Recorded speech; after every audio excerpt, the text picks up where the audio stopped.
In today's video, I'm going to teach you how to upscale image in GIMP. If you've ever needed to make a small image larger without it looking overly jagged, this walkthrough will show you the right place to do it and how to get the best possible quality out of GIMP's built-in tools. Start by opening your image in GIMP. Once it's on your screen, head to the top menu and choose Image, then Scale Image. This opens the Scale Image dialog, which is where all the important options live for enlarging. In this dialog, focus first on the width and height fields. These control how big your image will become in pixels. Type in the new size you want. If you're thinking in terms of a percentage, you can quickly estimate doubling the width roughly doubles the height if you keep proportions.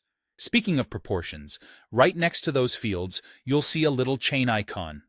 When the chain is linked, GIMP locks the aspect ratio so your image doesn't get stretched or squashed.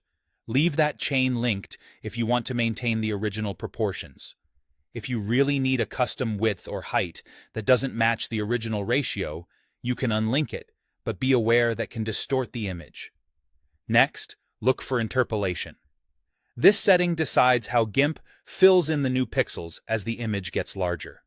For enlarging, you'll usually get the best results with no halo, low halo, or cubic.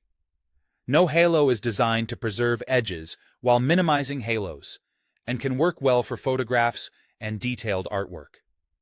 Low halo tends to be gentle on gradients and smooth areas, helping avoid banding or harsh transitions.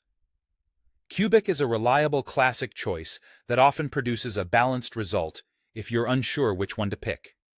If you're deciding between them, think about your image's content. Intricate photos often benefit from no halo. Smooth illustrations sometimes look cleaner with low halo, and cubic is a safe default.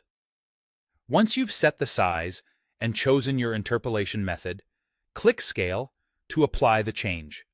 GIMP will process the image and display the enlarged version right away. A quick reality check before we finish. Upscaling makes an image bigger by adding pixels, but it can't invent real detail that wasn't there. Moderate increases usually look fine, but very large jumps can appear soft or blurry. If you notice some softness after scaling, that's normal. It's simply the limit of the original image's information. With thoughtful sizing and the right interpolation choice, you'll get the cleanest enlargement GIMP can provide.